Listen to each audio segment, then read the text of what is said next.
So the next video is me kind of talking about some of the behaviour visits that I've been to over the last couple of days. They did a little bit of video in relation to a reactive pug that we dealt with, so you can see some of the work we did with that using engagement games. But primarily most of the video is about talking about a couple of behaviour visits, the results of those and the causation factors of the behaviours, and also a couple of one-to-ones that we dealt with, giving insight as to really kind of jobs that we do throughout the day. So hopefully you'll enjoy it. If you do, give it a thumbs up and press the subscribe button if you want to see some more.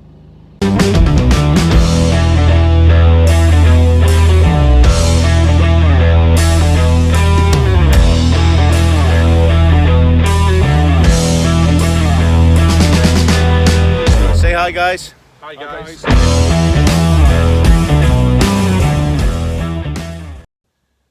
Hi guys, I've just pulled up outside a Behaviour visit at Kilmarsh in Sheffield, so I'm just a couple of minutes to catch up before I go in. So yesterday, had a busy day again.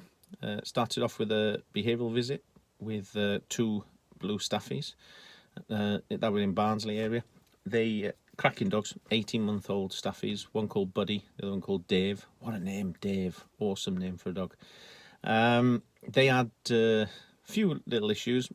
Dave is a little bit concerned about strangers approaching him and putting their hand out to him, and can get a little bit grumbly should that happen. And Buddy's just very overexcitable, no manners, invades personal space all the time. They're both litter brothers, but thankfully they don't live in the same house. The owner, the family, do kind of share care for them. So if the son and daughter are at work, then mum and dad look after them, and vice versa. So they do spend quite a lot of time together, but they do live apart and get walked generally separately. The main focus for me was calming the dogs down in the house and making sure that the communication style between the owners and the dogs were appropriate, because unfortunately what they thought they were telling the dogs wasn't exactly what the dogs were hearing, and that was causing a few problems in a variety of areas, really, both with visitors and with the way that the owners interacted with the dog. So that worked really well. Yeah, so after the behaviour visit, I had a couple of one-to-ones at Barnsley School. First one was a black Labrador called Betty, a bit overexcitable, only a young lab, with an older lady that was owning her. I'd been to a few trainers prior to me, and didn't really get anywhere, unfortunately. So we got on with engagement exercises, got on with helping her rely on her training and her communication rather than relying on the equipment, i.e. mainly a halty. And we introduced her to the dogs. She was able to keep the dog's attention around my dogs, which was brilliant. And we had some really good results. Introduced some search games to entertain the dog when she was out on a walk, save her having to worry too much about travelling too far, due to her mobility more than anything. And yeah, it was a good result. And then I had a spaniel in. His name was Robbie. Overly giddy, bit nervous. Some of his behaviour towards dogs were very nervy based. So again, we worked on his ability to greet dogs, or whether or not he could actually tolerate dogs anywhere near him.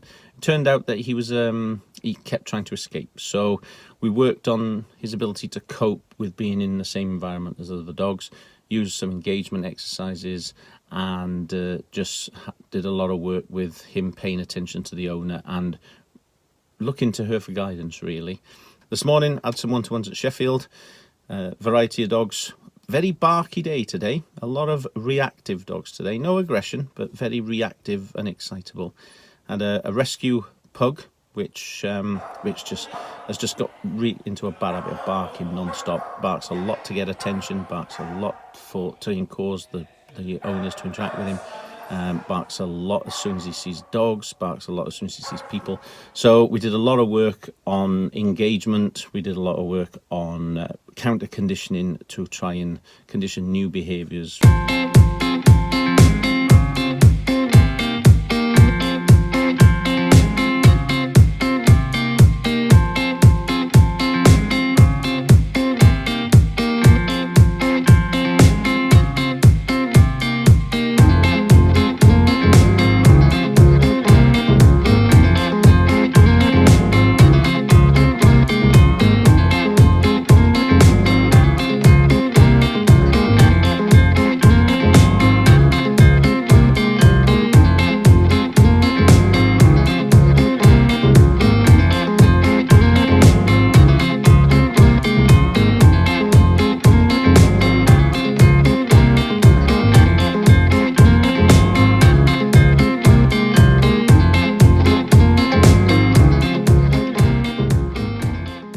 that worked really well. So we've got another one-to-one booked in with that to develop that at a later stage. Then I had a miniature schnauzer in. Again, really high-pitched squeaky bark. The owners were really struggling, a little bit physical, trying to control it, adding a load of emotional input, which was making the behaviour even worse. So we worked again on engagement, but more importantly with them, the ability to calm down, because they were adding a load of emotion to what was already an emotionally charged incident. So I was teaching them how to offer calm instruction and help the dog calm down. Then we used the engagement to help her cope with being around the dogs, which were amazing results. And finally, I had a Manchester Terrier. Was nowhere near as bad as the owner was worried about. Very quickly introduced some engagement exercises, and the dog just loved that, and really within half an hour we had the dog to where we wanted it, and he was doing brilliantly. So so we introduced some scent games, because she's interested in doing some scent work.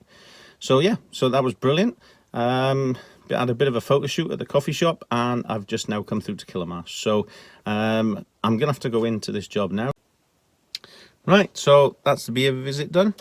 Awesome couple, awesome family, young fox red lab, a little bit nervous, walked through the door, started barking, kicking off, showing a lot of pilo erection, but not really coming forward. A lot of nervy behaviour when I first walked in. As soon as I sat down, he was fine, just give me some space. Occasionally ran up and started barking, but we dealt with that in relation to the way the owners communicate with him as to what is acceptable, what isn't. Once we managed to stop the behaviour, we were able to then build on confidence building exercises, and then moved on to the walking issues. Basically was pulling on the lead a lot, does sudden lunges. Again, a lot of this was as a result of his nervy behaviour, so we built in engagement games to get the dog to focus on the owner a little bit more, and also we dealt with the way that they used the lead, and showing him what was and wasn't appropriate during the walk, and then we just give him ways of coping with dogs walking past and people, and yeah, it was a pretty cool result. Lovely dog. Right, so I'm off back home now, sort my dogs out. A bit early finish today.